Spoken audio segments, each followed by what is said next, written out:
What's up everybody, welcome to CBDict. In this video we are going to look at the problem B from today's Codeforces Div 2 round 672. And where the hell is our new intro music? Oh yes, here it is.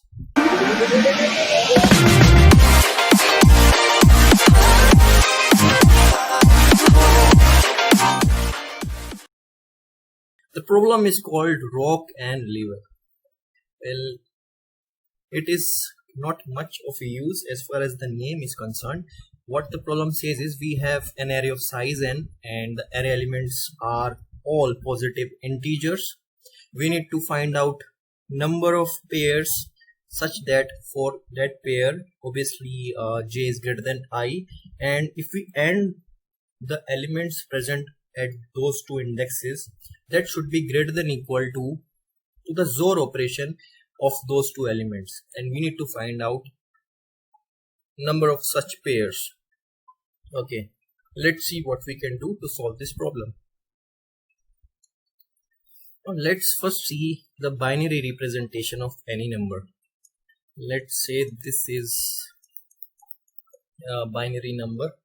Okay, so when I'm talking about a particular bit, let's say I'm talking about this bit, and let's find out the weightage associated with this bit 0 1 2 3. So the weightage is 2 to the power 3. If this bit is 1, its weightage is 2 to the power 3. So even this single bit would be greater than the summation of all these bits. Even if all the bits to the right of this bit are 1, their summation would be lesser than 2 to the power 3. You can see 2 to the power 0 plus 2 to the power 1 plus 2 to the power 2. It is equal to 7 if I'm not wrong, and 8 is greater than 7. To find out whether the AND operation is the greater one or the XOR is the greater one, we just need to find out the most significant bit of our final result. This was the thing which I used to solve this problem. Now let's see. Let's say I have two numbers A and B, and I'm talking about the MSB, most significant bit of A and B. There can be suppose the most significant bit of A and B are at the same place, okay, and they both are 1. In that case, and if we perform AND of those two numbers, that bit will come out to be 1, but XOR operation will come out to be 0. So if we see at this position, we do not care about the rest of the bits which are present on the right side of this particular bit, ith bit, as I've explained here. So if this is the case, we are sure that the AND value of A and B would be greater than the XOR value. So if they are both having the most significant bit at the same place, only then the value of AND operation would be greater than the XOR operation. Now let's see other cases. If we are having 1 0 as their most significant bit, like 0 will not be the most significant bit if we are only talking about a particular value, but let's say this is the case. Like I have found a bit, I am going from left to right, and I have found one in one of those two. Either it can be A or B, but in the other number that bit is 0. If we multiply this number, or if we take the AND operation, it will give us 0 at that bit, but the XOR operation at that bit will give us 1. So if we are moving from left to right, that is I'm going from most significant bit to least significant bit of those two pairs. If we see that I found 1 in one of these two numbers, but that bit in the other number is 0, it means the XOR value would be greater than the AND value.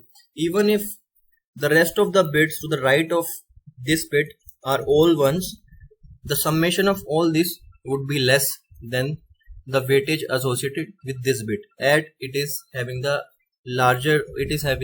more weightage than all these other bits. So we just need to find out the number at the bit at which the most significant bit of a number is placed.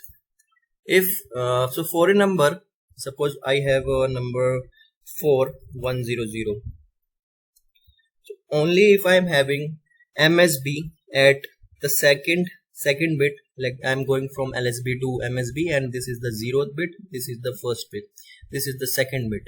So only the numbers which are having their MSB at the second bit, only in those cases the value of AND operation would be greater than the XOR operation. So if you see what can be those numbers, can be 6, it can be 7, but if we see other numbers, if we pick 2, we pick 0, or even if we pick a number larger than 4, let's say we are picking 8, and let's see what would be the answer. You see the most significant bit of these two numbers are at the same place. So if we AND these two values, you see the AND will give more a larger result than the XOR of these two values. You see that AND will give this, and if we perform XOR, it will give us this. So this is 4 and this is 2.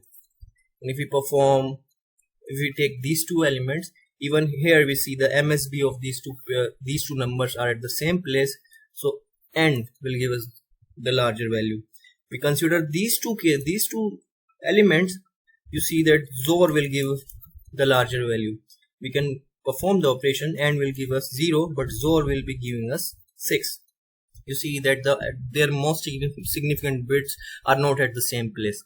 Similarly, if I consider this 100 with these two numbers, you'll see the XOR operation will be giving us a larger value. So now the problem reduces down to a problem where we are having an array of size n, and we are having numbers, let's say array of I. Then I only need to consider the position of their MSB, and if I want to find out the position of their MSB, I just need to calculate the number of bits needed to represent that array if I am excluding the leading zeros, and then I replaced the whole array with the number of bits needed to represent it. Let's take the first example. It is 143710. Let's write it down, 143710. So I will be replacing this array to the number of bits or the position at which its MSB is located at. Here in my solution, I'm starting from 1, like I'm not considering the 0th first, I'm just considering from first, second and third, as I just want to find out whether their MSBs are at the same position or not. So I'll replace this 1 by 1, replace this 4 by 3, by 2, 3 and 4. Why I'm doing this? To represent 1, I only need the MSB is at first position. To represent 4, MSB is at third position. To represent 3, MSB as 2 position. Similarly, to represent 10, the MSB is at 4th position. Now I have this array 1 3 2 3 4.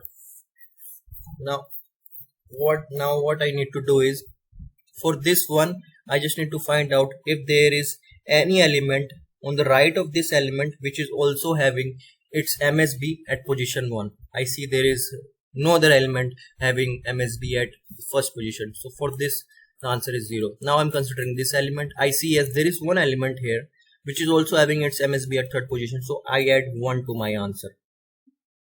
Okay. Now I'm considering this. I see there are no other MSBs at second position. For 0 0 0. So answer will come out to be 1. If I'm not wrong. Yeah, it is 1. Now let's see this case. It will give us two answer 6253. Let's quickly see the example. The array is 6253. So when I convert this array into the number of the position of its MSB, this will give me 3, this will give me 2, this will give me 3, and this will also give me 2. Now my new array is something like this. Now for this value, the answer is 1, as there is one other 3 present in the array. For this, it will also give me 1 pair. There is a 2 as well, and for these 2, it will not be contributing to our answer. The final answer comes out to be 2. Yeah. So to solve this, what I did was, I started from right and I went to the left side. I maintained a map. There I'm maintaining the number of occurrences of a particular element. and after, so I went from right to left. Okay, then I started another well, you could have done this iteration from beginning to end as well. It will not matter. Then in the second iteration, what I did was I picked all the elements one by one, and first of all I'm uh, decrementing the number of occurrences by, like, this tree is also contributing to the number of occurrences of M3. So I reduced the number of occurrences of 3. Then I checked if there is any M3 in my array. It means there must be 3 on the right part of this index or this element. Then I'm just adding it to my answer, and then I'm moving ahead. And so when I go to the second index, first I reduce the number of occurrences of 2, as I do not want to consider this pair, as j is always greater than I. Then I check whether there are other elements which are having their MSBs at position 2 or not. If there are, I'm adding it to my answer, and when I have completed this traversal, my answer would be stored in variable answer. Let's see the code now. Yes, I have maintained this unordered map. This function I'm using to find out the number of bits needed to represent it, or you can say the position at which the MSB of that number is present. Like the MSB, or where the leftmost one, you can say, where the bit is 1. MSB where the bit is 1. First I've taken the input, then I've changed my input array. Like now the values of my input array does not really matter. The values don't really matter. So I change them into the number of the position of their MSBs. Then I populate the value of my map. Then I'm starting from index 0 and going till n. First of all, I'm decreasing the number of occurrences contributed by the current element, and then I'm checking whether there are other elements or not to the right of this index. If there are any, it will add up to my answer. At the end, I'm returning the answer. So yes, that's all for this video. I hope you liked it. If you did, please consider subscribing to our channel. I'll see you in the next video. Till then, take care and hasta la vista, baby.